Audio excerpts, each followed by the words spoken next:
Haleluya, puji Tuhan. Salam sejahtera dalam kasih Tuhan kita Yesus Kristus. Apa kabar Bapak Ibu dan Saudara sekalian? Saya berdoa supaya kita semua tetap ada dalam keadaan sehat, keadaan yang diberkati oleh Tuhan. Pada sore hari ini kita akan memulai ibadah kita akan memulai persekutuan kita dalam ibadah pertengahan minggu ini. Dan kiranya Tuhan memberkati seluruh ibadah kita hari ini. Dan setiap kita, Bapak, Ibu, dan Saudara sekalian boleh menerima berkat dari Tuhan. Bapak, Ibu, dan Saudara yang dikasihi oleh Tuhan, sebelum kita mendengarkan firman Tuhan, mari kita dengarkan pujian berikut ini untuk menghantar kita menyembah Tuhan dan kita dapat menikmati berkat Tuhan sekaligus menghantar kita untuk menerima firman Tuhan. Hanya Kau Tuhan penolongku. Haleluya Yesus. Kuasanya sungguh besar. Haleluya Yesus. Kami percaya ya Bapa, bahwa hanya Engkaulah satu-satunya penolong dalam hidup kami. Hanya Engkaulah satu-satunya harapan dalam hidup kami. Terima kasih Tuhan. Terima kasih Yesus.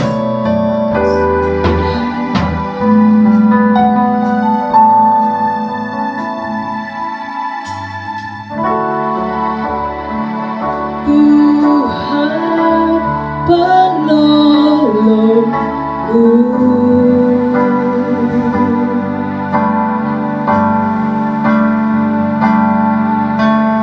yang selalu setia bersamaku.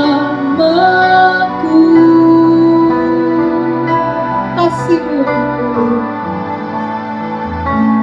kasih-Mu yang sanggup mengubah kehidupanku.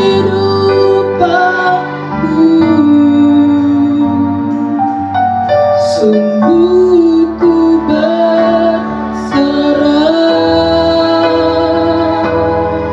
sungguh ku percaya, kuasa-Mu terlebih besar, Tuhanku terlebih besar. Tak pernah terlambat janji-Mu ya Tuhan, menolong hidupku. Kuasa-Mu, amin, haleluya. Kuasa-Mu terlebih besar,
Puji Tuhan. Bapak, Ibu, dan Saudara yang dikasihi oleh Tuhan, mari kita siapkan hati kita untuk menerima firman Tuhan. Dan sebelumnya mari kita berdoa. Bapa, di dalam nama Tuhan Yesus Kristus, kami mengucap syukur kepadamu karena sore ini Engkau sudah kumpulkan kami, Engkau pimpin kami, sehingga kami boleh bersama-sama ada di dalam persekutuan pada sore hari ini. Dimanapun kami berada, kami rindu dan kami mau untuk mendengarkan firman-Mu. Karena itu berfirmanlah, berkatalah Engkau, sampaikan maksud dan rencana-Mu bagi kami Allah, sehingga kami dapat dibangun, kami dapat dikuatkan, kami dapat diteguhkan di tengah-tengah kenyataan hidup yang sulit hari-hari ini. Berfirmanlah Tuhan, Roh Kudus berkarya dan bekerjalah, kami siap untuk mendengarkan. Dalam nama Tuhan Yesus Kristus, haleluya. Amin. Puji Tuhan, Bapak, Ibu, dan Saudara yang dikasihi oleh Tuhan Yesus Kristus. Pemberitaan firman Tuhan pada sore hari ini akan kita lihat dari Injil Matius pasal yang kelima. Injil Matius pasal yang kelima, dan kita akan membaca mulai dari ayat yang ke-13 sampai ayat yang ke-16. Injil Matius pasal 5 ayat 13 sampai 16. Demikian pembacaan firman Tuhan. Kamu adalah garam dunia. Jika garam itu menjadi tawar, dengan apakah ia diasinkan? Tidak ada lagi gunanya selain dibuang dan diinjak orang. Kamu adalah terang dunia. Kota yang terletak di atas gunung tidak mungkin tersembunyi. Lagi pula orang tidak menyalakan pelita lalu meletakkannya di bawah gantang, melainkan di atas kaki dian, sehingga menerangi semua orang di dalam rumah itu. Demikianlah hendaknya terangmu bercahaya di depan orang, supaya mereka melihat perbuatanmu yang baik dan memuliakan Bapamu yang di sorga. Puji Tuhan. Bapak, Ibu, dan Saudara yang dikasihi oleh Tuhan Yesus Kristus, tema firman Tuhan sore hari ini adalah menjadi garam dan terang dunia. Saudara, apakah yang sebenarnya perlu untuk kita sikapi dan perlu untuk kita ingat hari-hari ini sebagai orang beriman, sebagai orang percaya di tengah-tengah situasi yang kalut, di tengah-tengah situasi yang memang tidak mudah ini, di tengah-tengah keadaan yang serba sulit dan sukar ini. Saudara, satu pesan yang kita baca di dalam ayat ini dan patut serta perlu untuk kemudian kita renungkan di dalam kehidupan kita hari-hari ini adalah pesan Tuhan Yesus bagi setiap kehidupan orang yang percaya kepadanya, yaitu menjadi garam dan menjadi terang dunia. Menjadi garam dan menjadi terang dunia. Tentu hal ini adalah sesuatu yang sudah sangat sering kita dengar dan mungkin sering diajarkan sejak kita sekolah minggu, sejak kita kecil. Bagaimana kehidupan orang Kristen harus menjadi garam, menjadi terang dunia dimanapun ia berada. Tetapi saudara, mari kita mencoba untuk memperhatikan kembali konteks bacaan dari perikop ini untuk menyegarkan kembali tentang fungsi kehidupan kita sebagai orang percaya. Apa sih sebenarnya artinya menjadi garam dan terang dunia itu? Apa artinya menjadi garam, menjadi terang dunia itu? Saudara, jika kita memperhatikan ayat ini, kita memperhatikan pembacaan dari Injil Matius ini, maka sebenarnya perintah untuk menjadi garam, menjadi terang dunia ini adalah sebuah perintah yang tidak hanya terdapat di dalam Injil Markus saja, tetapi perihal menjadi garam ini nampaknya juga menjadi sebuah hal yang dipercakapkan Tuhan Yesus di dalam Injil-Injil yang lain. Misalnya di dalam Markus 9 ayat 50 dikatakan demikian, garam memang baik, tetapi jika garam menjadi hambar, dengan apakah kamu mengasinkannya? Hendaklah kamu selalu mempunyai garam dalam dirimu dan selalu hidup berdamai yang seorang dengan yang lain. Di dalam Markus 9 ayat 50, Yesus bicara tentang fungsi garam dan mengaitkannya dengan persoalan perdamaian. Yesus mengaitkannya dengan persoalan perdamaian. Sedangkan di dalam Lukas 14 ayat 34 dan 35 dikatakan demikian. Garam memang baik, tetapi jika garam juga menjadi tawar, dengan apakah ia diasinkan? Tidak ada lagi gunanya, baik untuk ladang maupun untuk pupuk, dan orang membuangnya saja. Siapa mempunyai telinga untuk mendengar, hendaklah ia mendengar. Di dalam Lukas kita membaca bahwa persoalan garam itu juga berkaitan dengan fungsi, namun dihubungkan oleh Tuhan Yesus dengan persoalan bagaimana fungsi itu dapat berperan sebagai pupuk di ladang, saudara.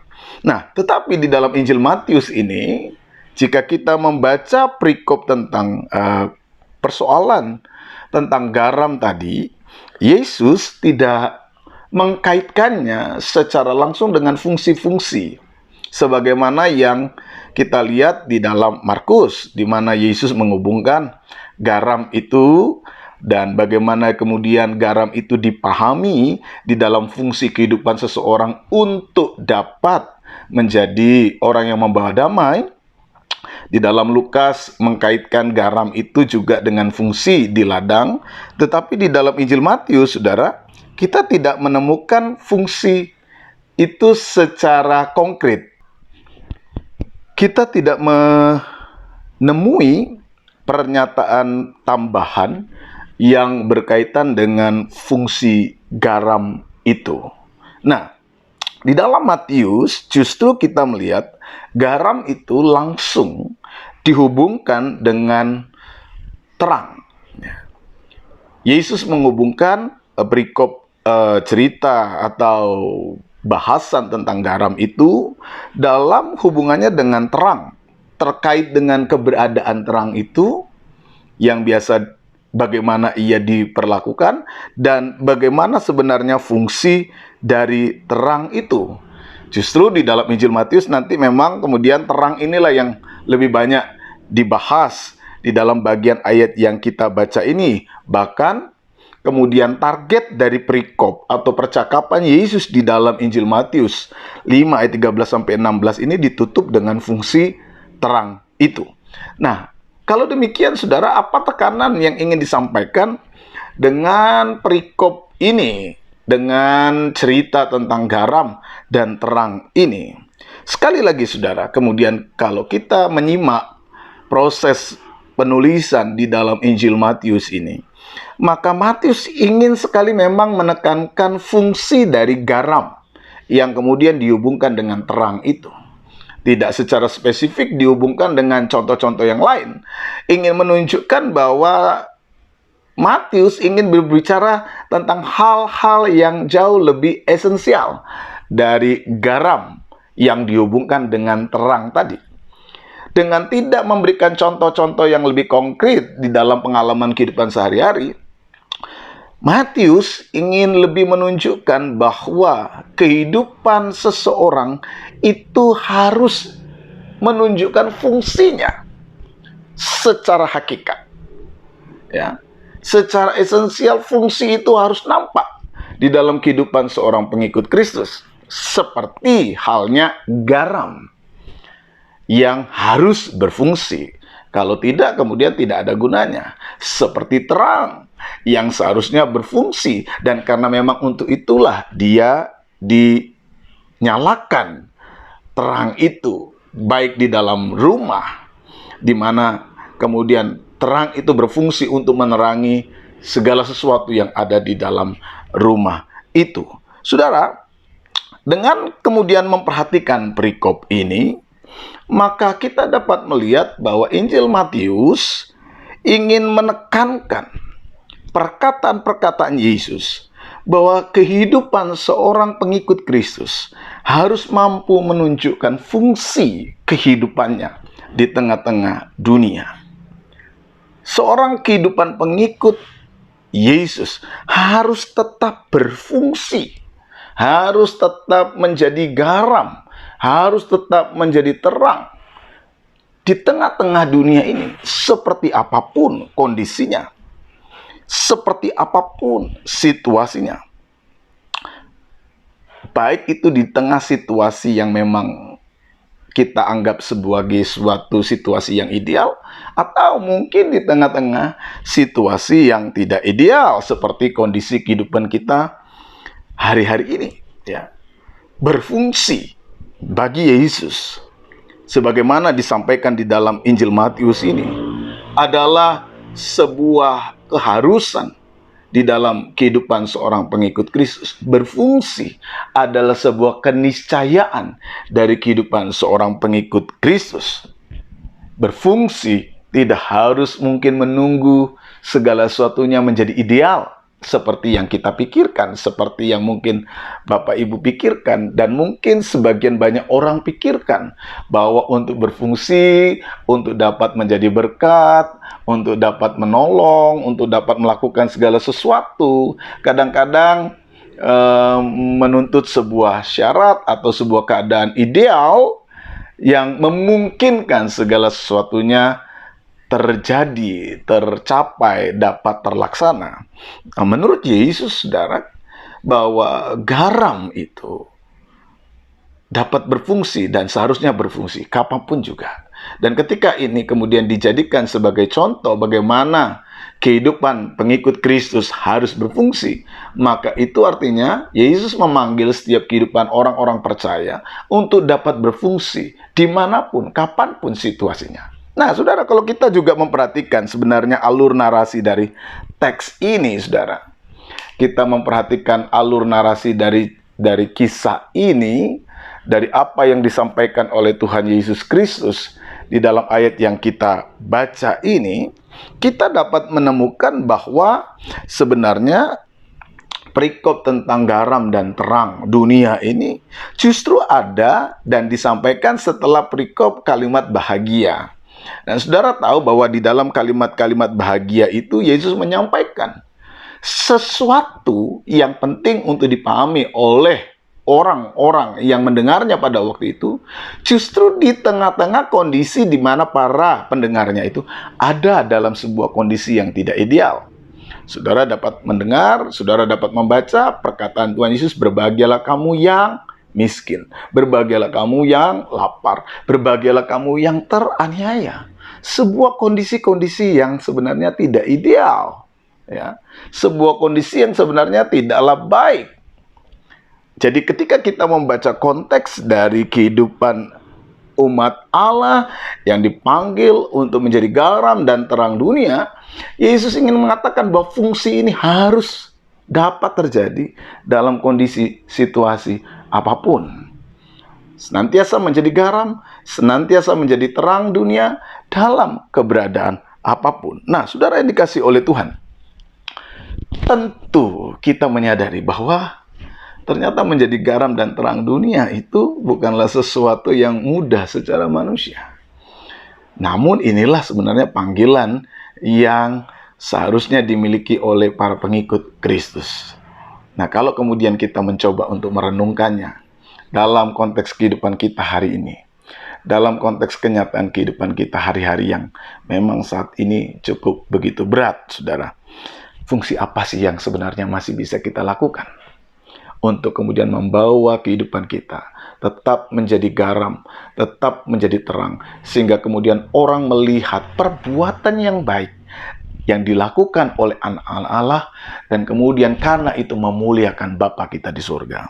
Minimal ada dua hal yang kemudian dapat saya bagikan, saudara, pada sore hari ini. Bagaimana kemudian kita memungsikan diri kita sebagai garam dan terang dunia. Yang pertama adalah tetap menebarkan semangat untuk menjalani kehidupan sekalipun di tengah-tengah situasi yang sulit ini. Tetap menebarkan semangat untuk menjalani kehidupan di tengah-tengah situasi yang sulit ini. Saudara, ini pertama yang bisa kita lakukan. Karena untuk dapat memenangkan pertandingan kehidupan yang seperti ini, saudara, modal kita hanya satu. Bagaimana kemudian kita membangun semangat dalam diri kita. Kita memiliki sebuah pengharapan di dalam diri kita. Kita memiliki sebuah keyakinan, optimisme untuk menjalani kehidupan ini.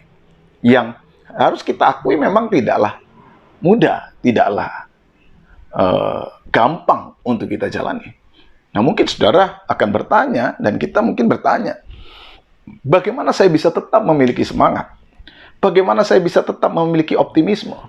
Bagaimana saya bisa tetap memiliki sebuah kepercayaan, kemampuan, kekuatan, kesungguhan yang menolong saya untuk tetap memiliki semangat di dalam menjalani kehidupan ini? Saudara, sekali lagi, kalau kita memperhatikan kemudian konteks dekat dari perikop ini, kita membaca tadi bahwa di dalam ayat-ayat sebelumnya, Yesus sudah menyampaikan sebuah berita yang luar biasa, yang berkaitan dengan berita bahagia, berita berkat yang ia berikan kepada setiap orang yang justru ada di tengah-tengah ketidakmampuan. Itu artinya bahwa, saudara, semangat kehidupan untuk dapat terus menjalani hidup hanya dapat kita miliki dan kemudian dapat kita tebarkan, dapat kita hasilkan, dapat kita saksikan ketika kita sendiri tetap membangun hubungan kita dengan Kristus yang adalah sumber berkat, sumber kebahagiaan, sumber semangat yang senantiasa mau dialirkan dalam kehidupan kita. Ketika Yesus berkata, berbahagialah, makarioi, berbahagialah kamu sekalian, diberkatilah kamu sekalian. Yesus ingin katakan bahwa, hai kamu yang merasa hari ini tidak berdaya, kamu yang miskin, kamu yang lemah, kamu yang sakit, kamu yang teraniaya, kamu yang lapar, kamu yang haus, kamu sekalian adalah orang-orang yang menjadi objek kasih Allah. Sadarkah saudara bahwa kita adalah orang-orang yang menjadi objek kasih Allah? Sadarkah bahwa kita semua adalah orang-orang yang menjadi objek cintanya Allah? Siapa kita? Siapa yang menjadi objek kasih Allah itu? Justru ketika kita merasa bahwa diri kita ini tidak mampu, diri kita ini tidak lagi bersemangat, diri kita ini tidak lagi memiliki kekuatan, namun kemudian mau mengarahkan perhatian kita kepada Allah, Sang sumber berkat itu, Yesus berkata, berbahagialah kamu, karena engkaulah yang empunya kerajaan Allah. Jadi saudara, yang pertama, bagaimana kemudian kita mampu menjalankan fungsi untuk menjadi garam dan terang dunia? Minimal tebarkanlah semangat untuk menjalani tantangan kehidupan hari-hari ini. Di tengah keluargamu, di tengah masyarakatmu, di tengah-tengah di mana engkau berada dan beraktivitas. Terus tebarkan semangat kehidupan untuk membangun sebuah kualitas kehidupan yang lebih baik menghadapi kehidupan yang memang tidak mudah ini. Karena kita tahu bahwa ketika kita bersemangat, kita bersama-sama memiliki optimisme, berjuang, mengalahkan tantangan hidup ini, pasti kita akan melihat berkat-berkat Allah di dalam kehidupan kita. Jangan selalu lihat tantangan-tantangan yang ada, kita akan menjadi lemah. Tetapi lihatlah juga bahwa ada tangan Allah yang selalu siap untuk menopang kehidupan kita. Jadi yang pertama, saudara, selalu tebarkanlah semangat kehidupan untuk dapat menjalani tantangan kehidupan yang sulit ini bersama-sama dengan kuasa dari Allah. Karena kita adalah orang-orang yang menjadi objek dari kasih Allah. Kedua, saudara, sedapat mungkin berkaryalah dengan tindakan-tindakan nyata, saudara, untuk dapat melakukan perbuatan-perbuatan yang baik dimanapun engkau berada, apapun yang bisa engkau lakukan, sehingga orang memuliakan Bapamu yang di surga. Apa yang kita dapat lakukan? Apa yang kita bisa lakukan? Seberapapun, seperti apapun, dalam bentuk apapun yang dapat kita kerjakan, kerjakanlah dengan sungguh-sungguh. Berkaryalah dengan konkret, berkaryalah dengan nyata untuk dapat melakukan sesuatu yang baik dimanapun kita berada, kapanpun kita berada. Kita percaya Tuhan pasti akan menolong, Tuhan pasti akan memampukan kita, Tuhan pasti akan menguatkan kita untuk senantiasa dapat mengerjakan segala-galanya dengan lebih baik. Bapak, Ibu, dan Saudara yang dikasihi oleh Tuhan, tetaplah kuat, tetaplah semangat, tetaplah berjalan di dalam kasih-Nya, tetaplah berjalan di dalam karya-Nya.